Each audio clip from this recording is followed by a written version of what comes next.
We would like to welcome you to the Better Cribs and Gardens channel.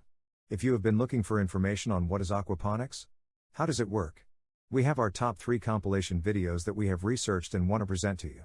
Also, we have provided the information to their different YouTube channels. Make sure that you visit them. Please don't copyright strike us. This is to inform, educate and entertain our audience.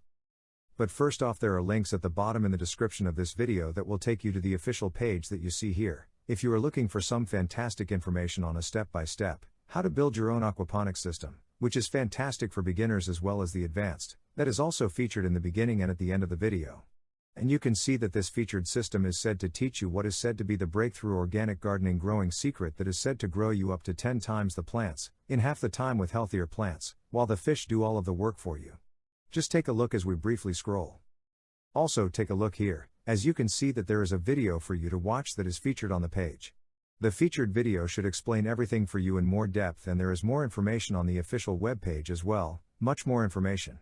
Just take a look as we briefly scroll through. If you would like to take a look at the featured aquaponics for you, how to grow your own aquaponics system for yourself, all that you have to do is just click on the links provided in the video description. Just briefly take a look here as we scroll. But now, let's get to our selection of videos that we have researched for small woodworking projects that sell well. We hope that you will enjoy it. Where we researched the videos from. Video number 1 is from the Yeah Likes YouTube channel. Video number 2 is from the Yeah Likes YouTube channel. Video number 3 is from the Yeah Likes YouTube channel. Thank you very much, dear friends. Given its popularity in mainstream culture, most of us have heard about hydroponics, which is the growing of plants in water without soil. However, mainstream culture has not caught up with aquaculture, which is the growing of fish, or the balance of both, which is called aquaponics. Curious to know about aquaponics? You are in the right place. Aquaponics is a fairly new system of food production, but it is rapidly gaining popularity due to its many advantages, especially in the context of the rising food prices. In this short introduction to aquaponics, you will discover what aquaponics involves and mention some of its many advantages. Aquaponics is a combination of aquaculture and hydroponics, as we described earlier. This integrated system works so well because the two form a symbiotic relationship. Nutrients and resources are recycled between the two. The fish provide waste, which the bacteria turn into plant nutrients, providing the plants with food and the fish with clean water. Indeed, bacteria is the linchpin which keeps the whole system running. With regards to the setup, it is actually very simple. You have the fish tanks, in which you grow fish, and on top of the tanks sits the grow bed. The grow bed is the surface in which the plants are rooted and is the location of most of the bacteria in the system. The grow bed can be made of different materials, but a common one is gravel. Gravel is ideal because it filters the water and provides support to the roots. In addition, it has a large surface area and can house a large number of bacteria. In an aquaponics system, water is pumped from the fish tank to the grow bed, where the bacteria reside. The bacteria break down the fish waste and convert it to nitrates, an excellent fertilizer. The plants take up the nitrates and some of the water, and in the process filter the water. The water is then returned clean to the fish tank via gravity. Aquaponics has many advantages. It is the most sustainable and cost-effective method of food production. It saves you money, and provides you with fresh organic food from your own backyard. It doesn't take much space and can be located anywhere. In the backyard, in a spare room, in the garage, etc. It is very flexible, as you can grow a large variety of vegetables and fish. It is environmentally friendly, as no water is wasted and it produces no harmful byproducts. Aquaponics is also much easier to run than a conventional soil farm or fish farm. There is no weeding, no watering and no addition of fertilizers and harmful pesticides. Furthermore, an aquaponics system is very easy to scale up, and indeed many people end up doing it for profit. This is because the food produced by aquaponics farming has minimal costs and fetches high prices, as it is organic, and therefore the profits are significant. Once you have tried this type of farming, you would never want to go to the market again. But before that, here are some of the reasons for which you should start your mini aquaponic farm. This does not require a large amount of money or time, which basically means that you have almost nothing to lose. What you will need is a few containers for the fish and the vegetables, a water oxygenizer for the fish tank and another few materials to complete the building of the system, all relatively cheap. In addition to that, the time needed for maintenance is quite low. A few minutes each and every day. You just have to feed the fish, put the seeds and then wait for them to grow and harvest your crops. The system is easy to set up and can be placed anywhere in the house or garage, provided that you have enough light for the plants to develop normally. You can do it yourself from beginning until end, so there will be no costs associated with the installment. You can plant almost all types of plants, which means that no matter what veggies you want for dinner, you can harvest them on the spot, from your aquaponic garden, without any hassle. The best thing is that they are all natural, organic plants which will taste better and be far cheaper than the ones from the market. Last, but not least, you will no longer have to pay fortunes to cook your meal with organic ingredients. You will have them all at your hand, without paying more each time the oil price goes out of control. You will be independent financially, and because the system will pay off in no less than a year, the crops and the fish you will get will be just profit. You can use it for you, or you can even sell the crops and make some extra money. Does this not sound great? What does it take setting up an aquaponic farm? In a world where everything is done on the run and more people complain about their lack of time, starting a new activity isn't what we want. This is why many people are quite reluctant in giving their precious time away on new activities, especially if that new activity is gardening. Yet, what I want to propose to you is something simpler, which even though is a way of growing crops, has nothing else to do with gardening. It is called aquaponics, and it is the easiest way to have fresh food on your table. Aquaponics is a system which involves growing fish in normal tanks and using their water, filled with bionutrients, in a system similar to that promoted by hydroponics. The best thing about aquaponics is that you do not have to take care of the plants, as the fish will provide them enough food to grow and develop properly. You will just have to take care of your fish, which will also take less time, as you will only have to monitor the water and feed them. There is no need to change or clean the water, as this is something which your plants will do. This symbiosis between fish and plants is the one which will save you lots of time and will give you the opportunity to take on this activity without compromising your social or professional life. Few minutes each day will be enough for you to make sure that both your crops and your fish are all right. In fact, growing plants and fish with the aquaponics system is so easy that your entire family will be willing to help you with that. Because it involves no dirty hands, bending and digging in the ground, you can even let your children help you. It will not take long, so that they will not get bored and you will get to spend some time with them. Aquaponics is the easiest way through which you can have tasty, fresh and healthy vegetables on your table each and every day. There is no need to be afraid to start such a new activity, as this is one of the best steps you can take for you and your family. If you would like to learn more about making your own aquaponics system, check the link in the description. Or check out any of our other videos for more information. You will be one step closer to a completed homestead.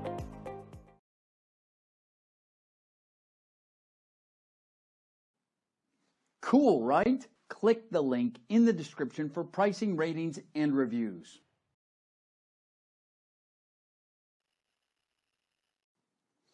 Hey guys, thanks for stopping by. In this video, I want to show you my honest review, and I hope I will be able to highlight all the pros and cons of this product. So let's begin.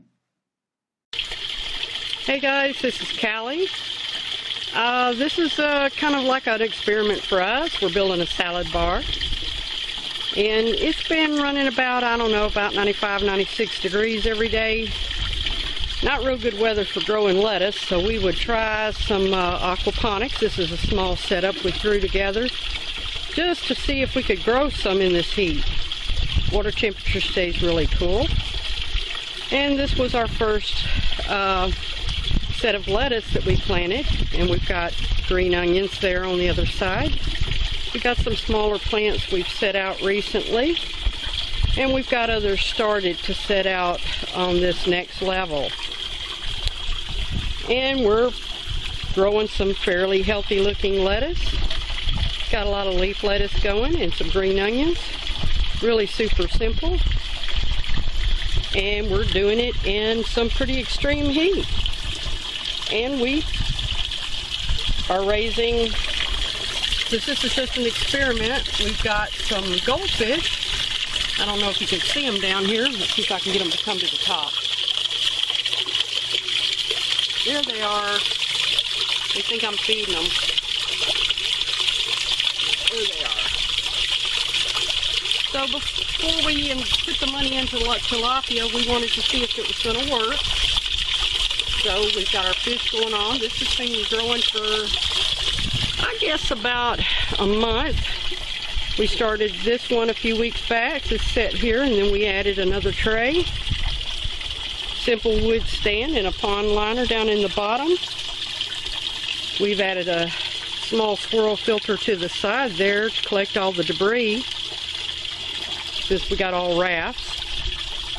And we put together these two here out of some totes, and the water feeds in and out. So we've got some baby plants started to go in here, all lettuce. So anytime we want a salad, we can come out here and pick our salad, our lettuce. This here's ready to eat, and there we got a little basil plant. It accidentally came up with some of our lettuce. Doing really good. And this is our first real aquaponics system. Trial and error. Seems to be working just fine. And we just picked up, like I said, the goldfish just to try it out. They seem to be doing real well, and the plants seem to be doing well. And just going to show you, you can raise salad, lettuce on a small scale for your family, should you have no grocery store to go to. So there we got it. And the pumps are fairly low wattage.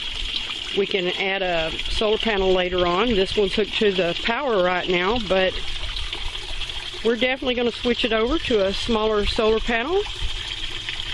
And in a survival situation, even in the heat, you can raise salad greens.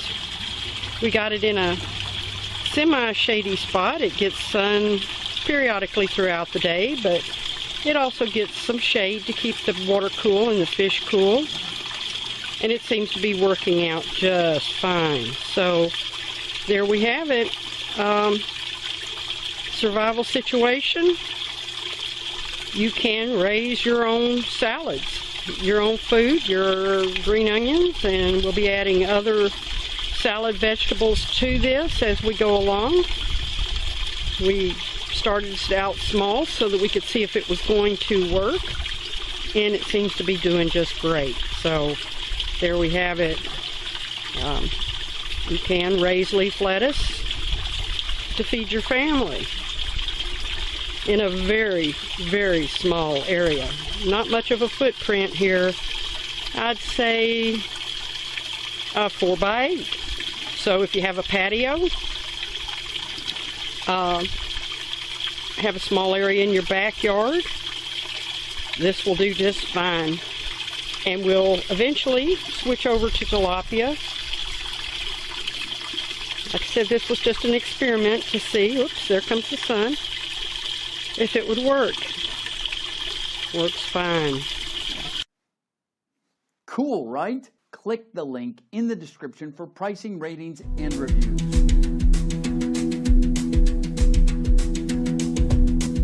Hello everyone, my name is David Klein, and I'm here today on behalf of the Alabama Cooperative Extension System to show you how to put together a small-scale aquaponics system that will fit right on a tabletop or a desktop or a countertop that might be in your home or your classroom, that you can use to teach math, biology, physics.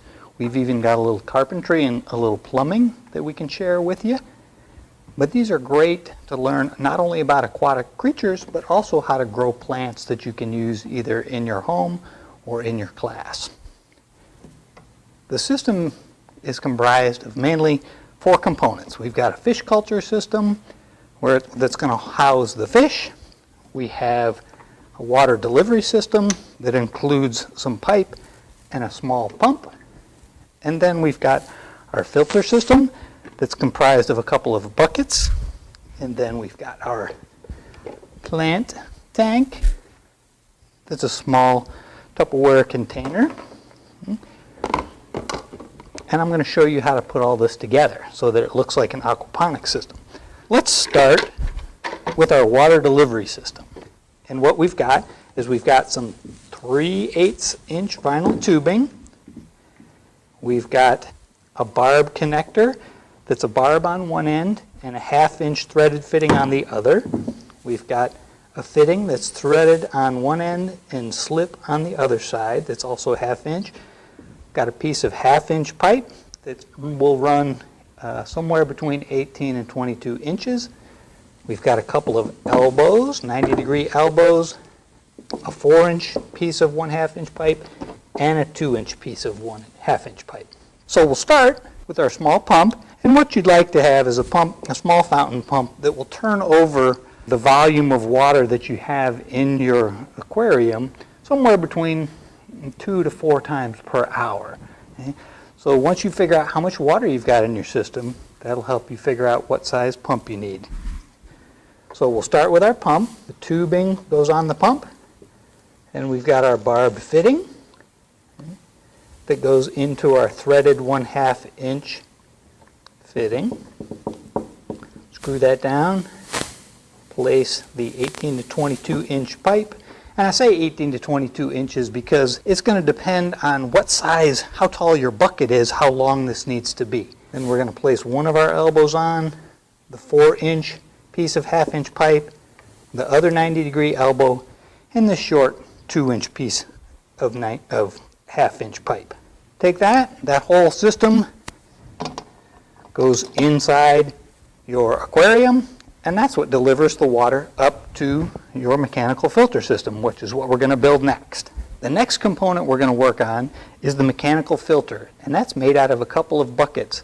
One, a 1-gallon bucket, and second, a 5-gallon bucket. Oh, come here. All right.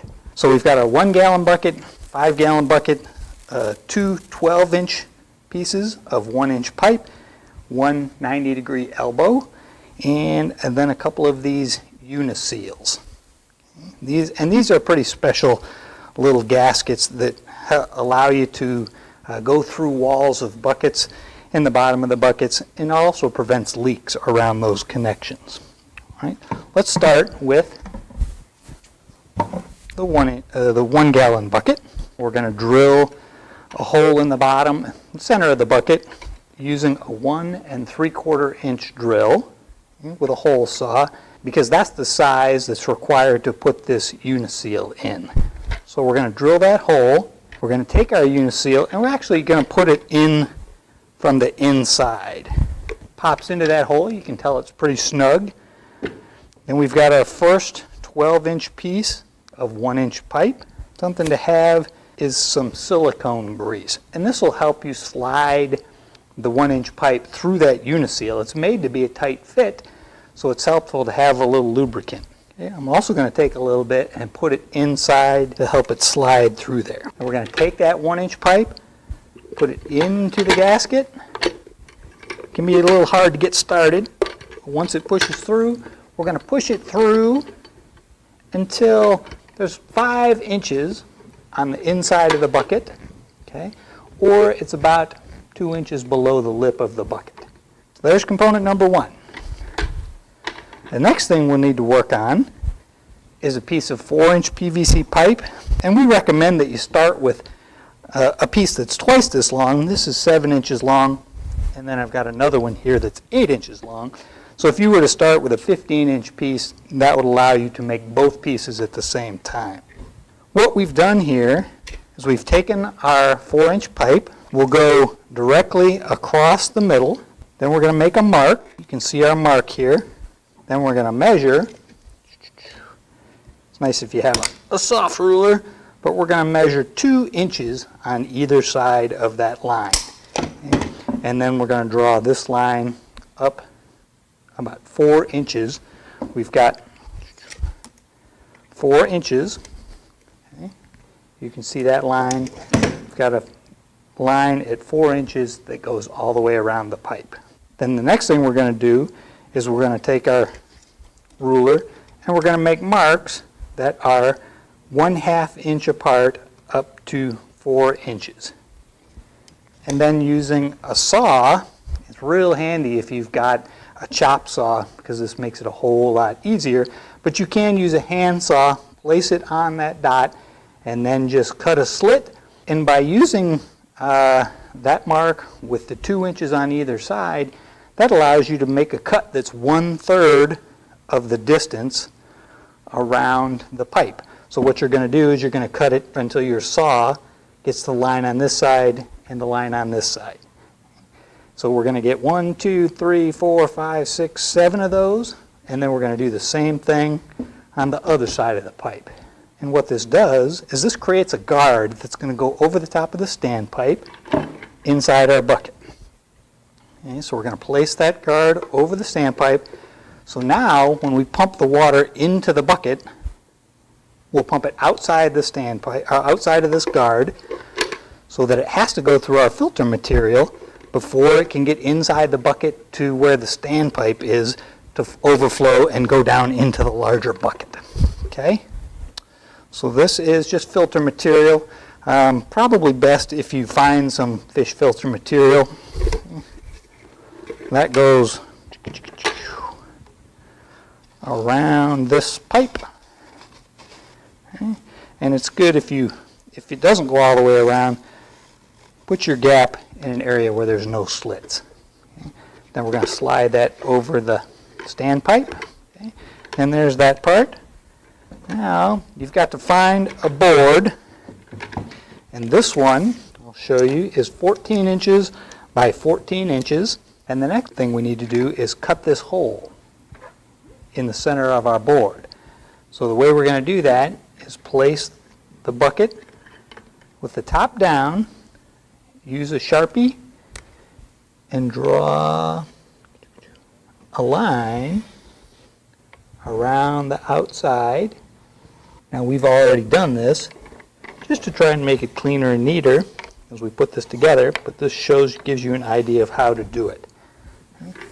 So there we have our hole, and we do that by, after we draw our line, we come in 1/4 of an inch all the way around and draw another line, okay, to cut our hole. Then you'll have to drill a pilot hole in it with a drill and then cut it out using a saber saw or a jigsaw. It's a whole lot easier to make a hole bigger than it is to make it smaller. So if in doubt, bring that line in a little farther, because you can always trim off more to make the hole bigger, but it's awful hard to put it back. All right. So that's our 1 gallon bucket holder, our filter material, and if you look, I'm putting this in here with the slots down. So there's the top part of our bucket filter. Then we've got to have our 5 gallon bucket. And we're going to use the same procedure of drilling a hole and using our uniseal to go through the side of the bucket. But this time we have these ribs and ridges to deal with. So what you're going to do is you're going to come down about 2.5 inches from the top of the bucket. Okay. Make a hole. That's going to be to the center of your hole, about 2.5 inches from the top of the bucket. Going to drill using that same 1 3/4 inch drill hole saw. Drill a hole in the side of the bucket. Okay. And it's easier to do it generally from the outside of the bucket because you can't get your hand inside the bucket to drill. But when you put the gasket in, we're going to do that again from the inside of the bucket so that the ridges on the outside of the bucket don't interfere with the lip of the uniseal and makes it a nice smooth seal. So this is a 12-inch piece of 1-inch pipe. We've got our 1-inch 90-degree elbow. We're going to do the same procedure. You're going to lubricate the inside of the uniseal as well as this part of the pipe, and then you're going to have to push it, unfortunately, from the inside of the bucket through until you've just got about 2 to 3 inches of pipe left inside the bucket. And what that does is that gives you room for your 1 gallon bucket to sit in there. Okay. So our board sits up on top of there. The 1 gallon pail fits down inside. And now we've got our solids filter. So the next component we're going to work on is the plant container. This particular container is a hefty plastic container. It is 11 inches wide, 16 inches long, and about 6 inches deep. 6.5, 7 inches deep. And it's nice to have one that's at least 6 inches so you can get a little fluctuation in the water when you do your ebb and flow siphon system. So we'll start this guy. We're going to drill the hole in the bottom using the 1 3/4 inch hole saw. Take our Uniseal, plug that in from the inside, and then we've pre-cut 2 pieces of 7-inch long, 1-inch pipe. One's going to be the stand pipe, and then we're going to have one on the outside that helps restrict the water flow a little bit, that helps the siphon get going. So we're going to take one of our 7-inch pipes, going to put a little bit of our silicone lubricant on it, and I'm also going to put a little bit on the inside of the Uniseal to help it slide through there better. We're going to push it through far enough so that the top of our internal standpipe is about 2 inches below the top of the container to make sure our water doesn't overflow the top of the container. And we're going to put on our 90-degree elbow, and we're probably going to go this way this time. And then we're going to put on our other 7-inch piece. Okay. So that's the standpipe. Hopefully the water will never get any higher than this internal standpipe, because when it gets that high, it's going to overflow and go back down into the fish tank. The next component that we're going to work on is the guard that stands over the top of this standpipe that protects it from the media that the plants are growing in, whether that's pea gravels or clay balls or some other media, from interfering with the bell siphon that we're going to build next. So this is that same 4-inch PVC pipe, thin-walled, and we started, if you remember, with a piece that was 15 inches long. And when we cut these slits in here, we made our mark halfway across, then put another mark 2 inches on either side, went up 4 inches. These are 1/2 inch apart, and cut our slits using either a saw, or we use a chop saw, which is a whole lot easier to make these slits. Okay. On the bottom of there, we've got a cap. We've drilled a 1 1/4 inch hole in the bottom of this, and that just so happens to be the same outside diameter as this 1-inch pipe. So it fits over there nice and snug. Now it has a solid bottom in it, okay? So no gravel or media can get underneath to interfere with the action of the bell siphon, which is what we're going to do next. The next thing we're going to build is probably the most complicated piece of our setup here, and that is the bell siphon, and even that's not very complicated. What we've got is a piece of 2-inch PVC pipe that's 5 inches long. We've measured up from the bottom about 1/2 inch, and then we've drilled a series of 1/4 inch holes through this pipe and put them as close together as we can, and hopefully you'll end up with 16 to 20 holes around the bottom. And what that does is that allows a good volume of water to flow in to the bottom of the pipe during the drain cycle in your plant tank. We've got a 2-inch cap. We've got some more vinyl tubing.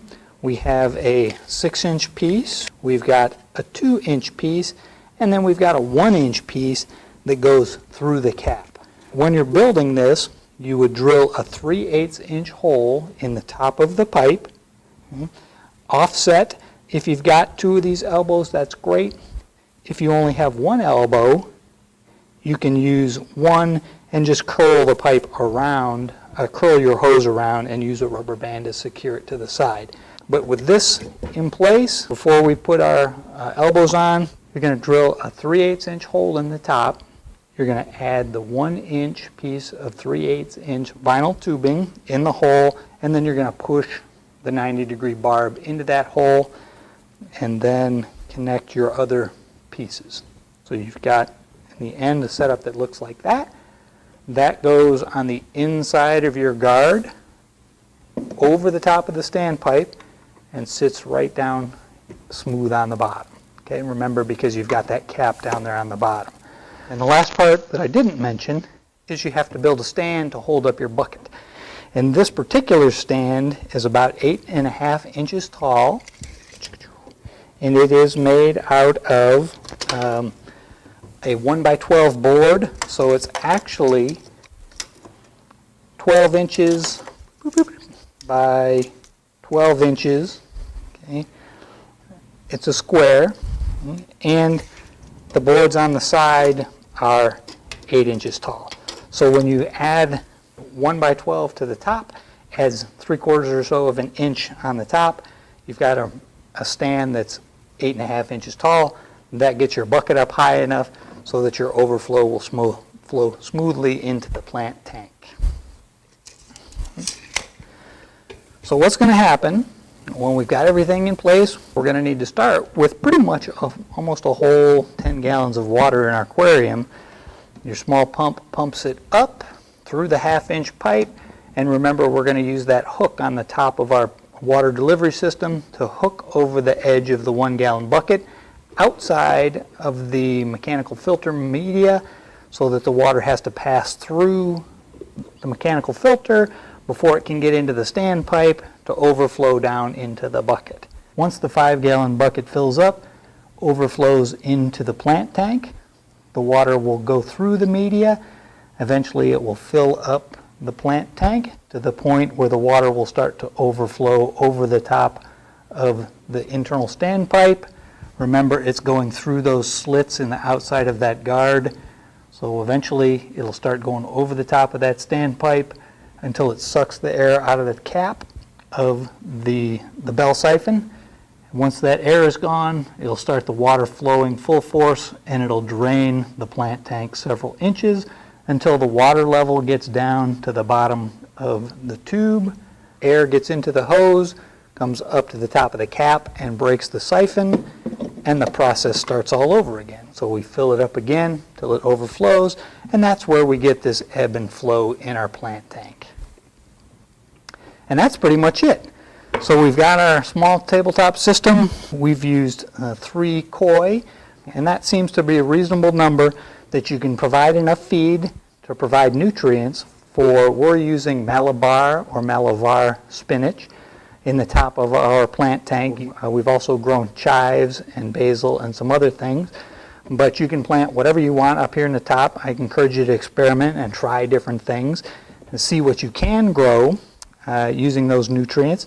And occasionally you'll have to, as far as maintenance goes, you'll have to clean out this filter occasionally, clean off the solids material to get rid of that gook that builds up on there. You may need to rinse out the 1-gallon bucket occasionally. I think in 2 years we've only cleaned out the 5-gallon bucket one time. So as long as you build a good mechanical filter, you shouldn't be getting a lot of solids in with your plants and to interfere with the media.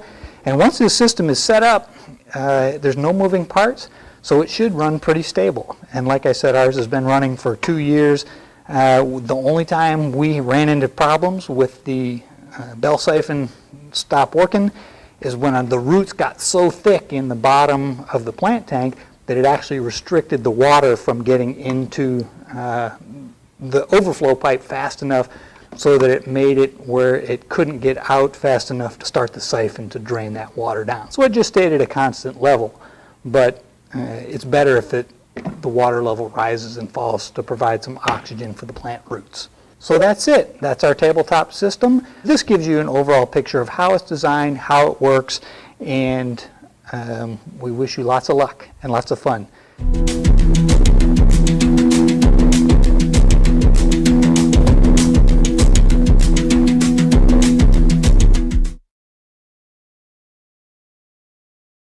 Now, once again, we would like to thank you for watching our top 3 videos for What is Aquaponics? How does it work? Hit that like button and that subscribe button if you enjoyed this video.